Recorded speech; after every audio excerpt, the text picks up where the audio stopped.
अस्सलाम वालेकुम मेरे भाइयों और बहनों। आज की वीडियो का आगाज़ करते हैं हम एक कुरान की बहुत ही प्यारी सूरह के साथ और साथ साथ उसका मीनिंग भी समझाते चले जाएंगे। हम कुरान पढ़ते तो हैं बट उसका मीनिंग नहीं समझते। जब आप मीनिंग समझने लगेंगे तो ऐसा दिल करेगा कि पूरा दिन हम कुरान ही सुनते रहें, पढ़ते रहें। इसमें जिक्र किया गया है हमारे नबी की चाचा और चाची उम्मे जमील का। ये वीडियो आज की बहुत इंटरेस्ट रहेगी, तो मेरे भाइयों और बहनों बिना देर किए सुनते हैं हम आज की इस प्यारी सी सूरह को। उम्मे जमील अपने हाथों में कांटेदार झाड़ियों का एक भारी गट्ठा उठाए तेजी से चल रही है। ये उम्मे जमील कांटे उठाकर कहाँ जा रही है? किस कदर मनहूस औरत है ये, रातों को भी सुकून नहीं आ। इसके गले में खजूर की छाल की बनी एक मोटी रस्सी है। वो गुस्से से बड़बड़ाती है। ये मोहम्मद, ये कैसा जादू कर रहा है? मैं इसकी हर कोशिश को नाकाम बनाऊंगी। ये मोहम्मद हमारे नौजवानों को हमारे दीन से दूर कर रहा है। मेरा शोहर, मेरा अबू लहब उसके खिलाफ है। मेरे शोहर, मेरे अबू लहब उसके खिलाफ है और मैं इसकी हर कोशिश को नाकाम बनाऊंगी। ये कांटे उसके रास्ते में रुकावट बनेंगे। ये कांटे उसके रास्ते में रुकावट बनेंगे, जैसे मैं उसकी दावत के रास्ते में रुकावट हूँ। वो कांटों का गट्ठा ले जाकर मोहम्मद रसूलुल्लाह सल्लल्लाहु अलैहि वसल्लम के घर के दरवाजे के सामने बिछा देती है। ये कांटे मोहम्मद के पाँव में लगेंगे। मैं देखती अब वो कैसे घर से अल्लाह की दावत के लिए निकलता है। रस्सी को गर्दन से उतार कर कंधे पर डालती है और तेजी से अंधेरे में गायब हो जाती है। सुबह का वक्त है। लोग खुशी खुशी अपने कामों की तरफ निकल रहे हैं। मैं काम पर जा रहा हूँ। रात की नींद ने मुझे बहुत सुकून दिया है। लेकिन जब मोहम्मद मुस्तफ़ा सल्लल्लाहु अलैहि वसल्लम घर से बाहर तशरीफ लाते हैं, इनकी नज़र दरवाजे पर बिछे कांटों के ढेर पर पड़ती है। वो ठहर जाते हैं। देखो, मोहम्मद कांटे उठा रहे हैं। मनहूस उम्मे जमील मोहम्मद को तकलीफ देने से बाज नहीं आती। आप सल्लल्लाहु अलैहि वसल्लम बड़ी एहतियात से कांटे साफ करते हैं ताकि कोई राहगीर जख्मी ना हो, और ये रोज का मामूल बन चुका है। और इसके दूसरी तरफ कुरैश के सरदारों की मजलिस लगी हुई है। अबू लहब, अबू जहल और दीगर सरदार बैठे हुए हैं। अबू लहब गुस्से से कहता है, मोहम्मद की दावत अब सिर्फ हमारे नौजवानों तक महदूद नहीं रही। वो खुलेआम हमारे बुतों को बुरा कह रहा है। हमें कुछ करना। चचा अबू तालिब इसकी हिमायत करता है। अबू जहल बोला, हमने हर हरबा इस्तेमाल कर लिया मगर इसका चचा अबू तालिब उसकी हिमायत करता है। अबू लहब शैतानी मुस्कुराहट से बोला, अच्छा तो रिश्तेदारी। मैं उसे उसकी सबसे बड़ी कमजोरी से मारूंगा। उसकी दो बेटियां रुकिया और उम्मो कुलसूम मेरे बेटों के निकाह में है। मैं अपने बेटों को हुक्म दूंगा कि वो इन्हें तलाक दे दें। मैं तुम्हें हुक्म देता हूँ कि मोहम्मद की बेटियों को तलाक दे दो। लेकिन अब्बा जान, कुरैश के सरदार हैरानी से बोलते हैं, क्या तुम अपने बेटों को हुक्म दोगे कि वो तलाक दे दें? ये तो अरबों की रवायात के खिलाफ है। अबू लहब बहुत सर्द लहजे में जवाब देता है, मेरे लिए कुरैश की सरदारी और लातो उज़ै की इज्जत इस खूनी रिश्ते से ज्यादा अहम है। और ये तलाक मोहम्मद को तोड़ के रख देगी। अबू लहब दौड़ा दौड़ा अपने घर में जाता है। अपने बेटों उतबा और उतैबा को एक तरफ बिठाता है। दोनों बेटे परेशान हैं। अबू लहब सख्त लहजे में कहता है, मेरी बात गौर से सुनो। मैं तुम्हें हुक्म देता हूँ कि मोहम्मद की बेटियों को तलाक दे दो। लेकिन अब्बा जान, उतबा झिझकते हुए कहता है, लेकिन अब्बा जान, रुकैया कितनी अच्छी है और हमने अभी तक इसकी रुखसती भी नहीं की है। अबू लहब चीख उठा, खामोश! अगर तुमने इन्हें तलाक ना दी तो मेरा सर तुम्हारे सर पर हराम हो जाएगा। तुम अपने बाप की इज्जत को तरजीह दोगे क्या इस मोहम्मद की बेटियों को? उतैबा कहता है, हम आपका हुक्म मानते हैं अब्बा जान, हम तलाक देंगे। दोनों बेटे गमगीन चेहरों के साथ तलाक का ऐलान करते हैं और अबू लहब फातिहाना अंदाज में मुस्कुराता है। मैंने मोहम्मद की बेटियों को तलाक दिलवा दी।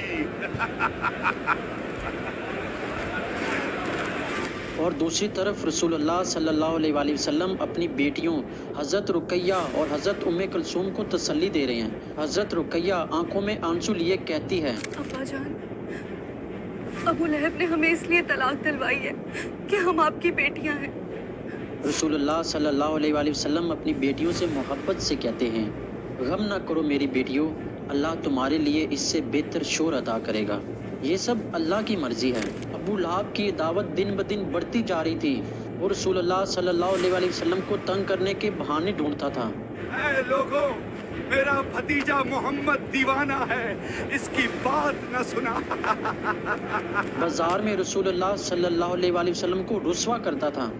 یہ محمد کیا شاعری سناتا رہتا ہے، لوگوں اس پر یقین نہ کرنا۔ اور ایسے ہی دن راتوں میں ڈلتے رہے اور راتیں صبح میں۔ ایک صبح جب لوگ چین کی نیند سو رہے تھے، رسول اللہ صلی اللہ علیہ وآلہ وسلم کوہ صفا کی چوٹی پر کھڑے تھے۔ ابا جان، وہ پہاڑ پر کون کھڑے ہیں؟ یہ تو محمد رسول اللہ ہیں۔ رسول اللہ صلی اللہ علیہ وآلہ وسلم کوہ صفا کی چوٹی پر کھڑے ہیں۔ رسول اللہ صلی اللہ علیہ وآلہ وسلم زور سے پکارتے ہیں، یا صباحا۔ کیا ہوا؟ کیا ہوا؟ بہت اچھی یہ آواز تو محمد کی ہے۔ کیا ہوا؟ کیا ہوا؟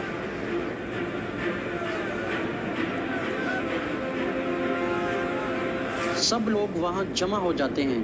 رسول اللہ صلی اللہ علیہ وآلہ وسلم فرماتے ہیں، اگر میں آپ سے کہوں کہ اس پہاڑ کے پیچھے ایک لشکر ہے جو تم پر حملہ کرنے والا ہے تو تم کیا کہو گے؟ تو سب نے کہا، ہم مان لیں گے کیونکہ آپ سچے ہیں۔ آپ آمین ہیں، آپ سچے ہیں۔ پھر اس کے بعد رسول اللہ صلی اللہ علیہ وآلہ وسلم نے ایک درد بھری اور بہت یقین والی آواز میں کہا، اے قریش کے لوگوں، میں تمہیں ایک سخت عذاب سے ڈراتا ہوں، میں تمہیں اللہ کے عذاب سے بچانے والا ہوں۔ تم سب صرف ایک اللہ کی عبادت کرو اور میرے رسول ہونے پر ایمان لاؤ۔ محمد پر ایمان لے آنے میں ہی ہماری بھلائی ہے۔ ہاں، کیونکہ محمد نے کبھی جھوٹ نہیں بولا۔ پھر ایک آدمی کھڑا ہوا، غصے اور نفرت سے بھرا ہوا، وہ زور سے چلایا، تبا لك سنائر اليوم اللي جمعتنا، تو ہلاک ہو سارا دن۔ کیا تو نے ہمیں اس بات کے لیے جمع کیا ہے؟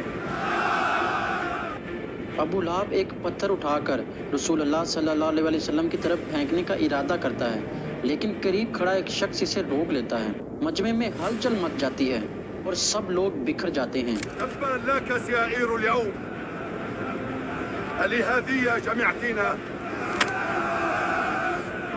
لیکن ابو لہب کی نفرت میں کبھی بھی کمی نہیں آتی ہے۔ وہ رسول اللہ صلی اللہ علیہ وآلہ وسلم کو طرح طرح سے پریشان کرتا ہے اور رسول اللہ صلی اللہ علیہ وسلم کا پیچھا کرتا ہے کہ آپ صلی اللہ علیہ وآلہ وسلم کہاں جا رہے ہیں، کس سے مل رہے ہیں اور کس طرح اسلام کی تبلیغ کر رہے ہیں۔ اب یہ محمد کس طرف جا رہا ہے جس کو اللہ کی دعوت دینے جا رہا ہے؟ لیکن رسول اللہ صلی اللہ علیہ وآلہ وسلم ابو لہب کے اس تانے سے پریشان رہتے ہیں کہ تو ہلاک ہو۔ تو ہلاک ہو سارا دن۔ کیا تو نے ہمیں اس بات کے لیے جمع کیا ہے؟ رسول اللہ صلی اللہ علیہ وآلہ وسلم کے غم کی وجہ سے اللہ تعالیٰ کا قہر ابو لہب پر زور سے برستا ہے۔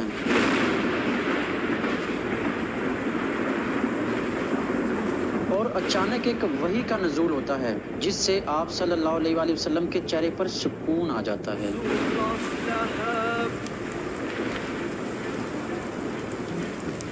علی، مجھے وہ سورت تو سناؤ جو ابو لہب کے لیے قہر بن کر اتری اور اس کی اکڑ توڑ دی۔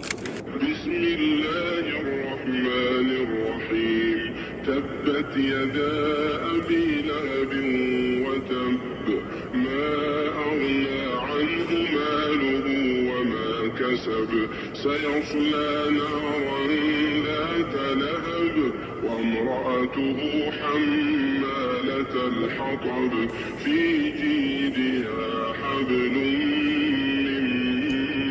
مسد۔ ابو لہب کے ہاتھ ٹوٹ گئے اور وہ خود ہلاک ہو گیا، نہ تو اس کا مال ہی اس کے کچھ کام آیا اور نہ وہ جو اس نے کمایا، وہ ضرور بھڑکتی ہوئی آگ میں داخل ہوگا۔ میں ابو لہب ناکام ہو گیا،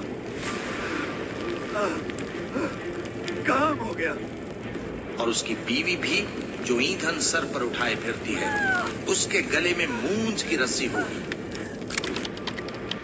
تو अंत میں آپ से यही उम्मीद रखती हूँ कि आज की वीडियो आपको बहुत अच्छी लगी होगी, और अच्छी लगी है तो इसको लाइक शेयर एंड सब्सक्राइब ज़रूर करना। दुआओं में मुझे याद रखना। मिलते हैं कल एक प्यारी सी वीडियो के साथ। अल्लाह हाफिज़।